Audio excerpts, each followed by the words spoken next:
I will say this as I open this up on Indian Trace, and I've had a lot of comments asking me to continue with the 10-year touch series. Uh, all of these right here, to put it in context, they're unique and they're in one place just because they all have a similar feel to me. Some of them have taken a tumble and are a little beat up, but they're all rhyolite, a variety of rhyolite. Some super old, some old as old. They're all ancient, that's for sure. Now, you can see right here, they came out of this little bin here, all of them live there. I haven't seen some of them. I'm like, oh my God, I forgot all about it. You guys do that ever? Now, if I had to do a frame, I often would frame something based on how they feel. I go by feel when it comes to how I organize them. I don't go by style. I certainly don't go by name, but just by feel. I mean, I've looked closely at this and some other pieces of pottery, and I think that's the fingernail of the woman who made it.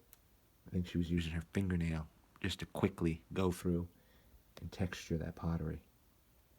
I've looked, and they are not at all uniform, like the rolling of a small piece of corn or pressed into a fabric basket. That's a tongue twister. Which happens with pottery, look. Something that's organic or biological was rolled into there. And then a stick used by a human hand was used for etching, a reed for punching and doing the little dimple holes. But here, and on some pottery, takes a step up, which is the fingernails of that woman 4,000 years ago. Well, when it comes to pottery, I'll be safe. 2,000, 1,500 years ago. It's probably woodland pottery, early woodland pottery. Anyway, let's look at these points. I am done with today's work, so I figured I would just try to highlight these. It's not still frozen here. We have a mild temperate climate outside. It's probably as nice outside as this looks with the candle. But I know in the Midwest and the Northwest is still frozen. Whether it's Michigan or Nebraska. It's probably starting to thaw out a bit in Ohio.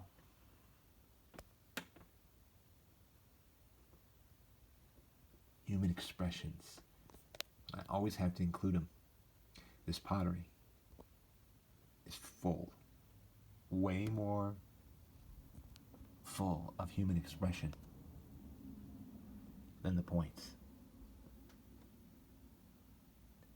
Pottery moved and was moving into the decorative aspect, the expression of a human creativity, if you will. These, yes, you had to be creative and you found out the point type that worked.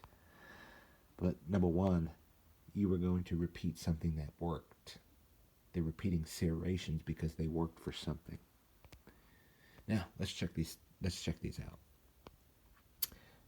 Like I said, some of these were found almost 9-10 years ago, like this one specifically.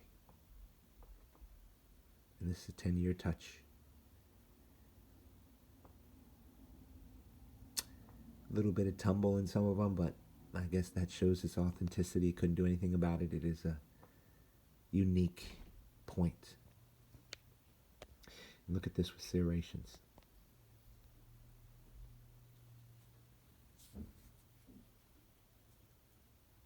Perfect natural light. This is what you call utility. And how it was struck off a piece of rock off the side of a boulder. They left that there as the cortex and just went to work on something that they knew would work for them. Be heavy caliber. It's funny, that one right there, I want to share this with you guys. And this one right here, found very closely to one another. Probably similar time period.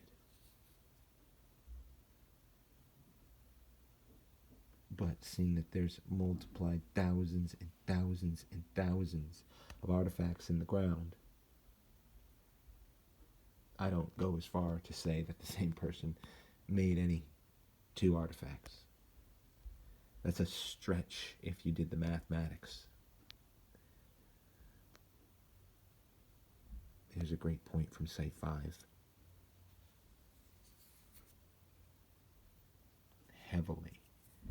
Heavily ground. Found in opening sands. I don't know what does that to the rhyolite. It's probably part of the stone itself. Now with that one, you saw, we're talking about ground. Some people care about things that are ground. This is another one, but this is found at outer edge. They're in style, but you're going to be able to see how much of a flat edge, if I can get the focus, this is here. I want to talk about ground. It's like super ground. Can you see that? I don't even know what that means. It means they ground it and they didn't want to split the shaft, but I guess some people can date dispensational periods based on how ground it is. God, it's getting dark quick outside. Here's a point I know, it was about 8 years ago. The Cascade. Actually, this was found at the plateau, I remember that. These are all about 2 inches, these points.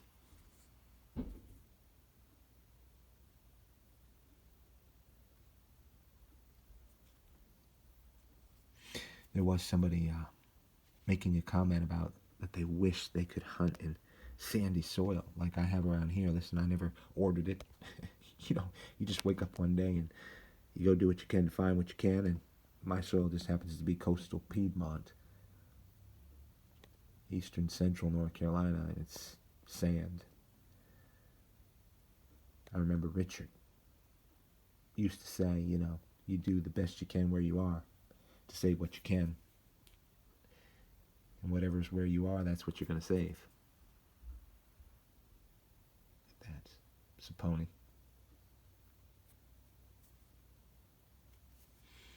These have a real earth tone, tumbled look to many of these because they're definitely not G10 perfect, but I would consider them that. I mean, yeah, they got little tipnings like that. But I've been collecting long enough to know that when you find something like this, is as good as it gets. Now, I do find some that are perfect. Seems like nothing on it is broken. 1 out of 100. At this point right here from Beaver Point.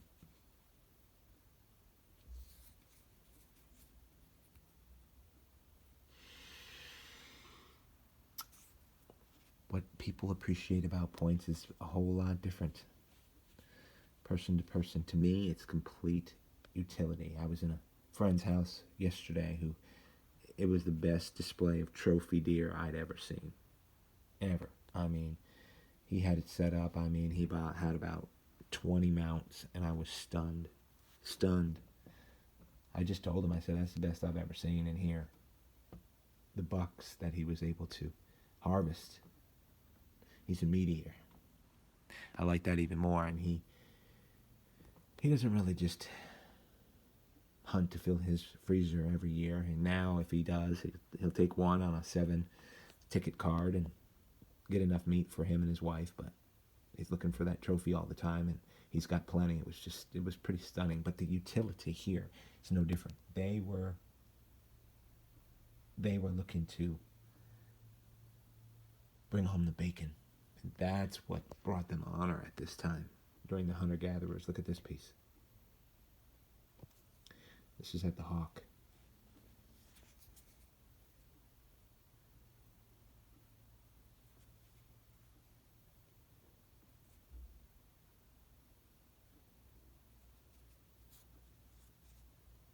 There ain't no way, and people have to know, if you're new out there, there's no way any of these went off on a bow. Yeah, they're arrowheads in a way, bigger, longer arrow shafts that we would call darts. Shot with atlatls. Look it up. But they're awesome nonetheless. This was found at Clay Pot. This piece, again, is another great point that I love out of a flake.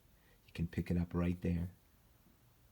Then they just went to work, even secondary work, These kind of things come out of the clay pot a lot, and I really appreciate them. They just used the rock. You can see another clear strike there, and they just took a flake and made it work. Probably 10 minutes took them to make this. Ken, you'll have to give me a comment about that. I know it's probably true with those guys, how good they were when they were making these. How much experience they had. Flint's Ball or Rob. Striking and making points. Getting them all set up for a hunt. What do you think? 10 minutes? 15 minutes for somebody who really knows how to do it with strong hands and dexterity? Look at that. Gracious. You can tell, you can see the relief off the back built into it.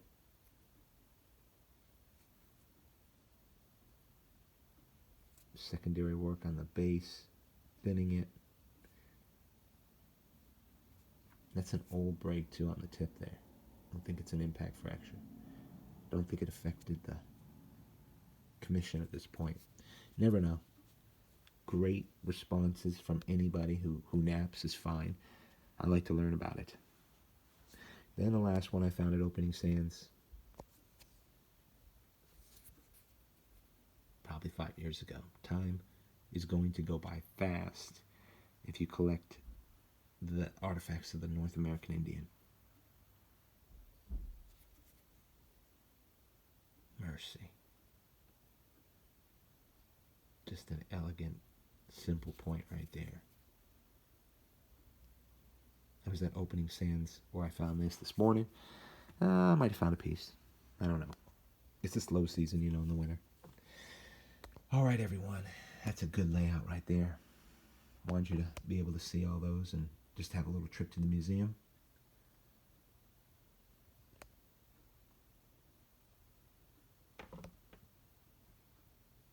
Hope everybody finds out there.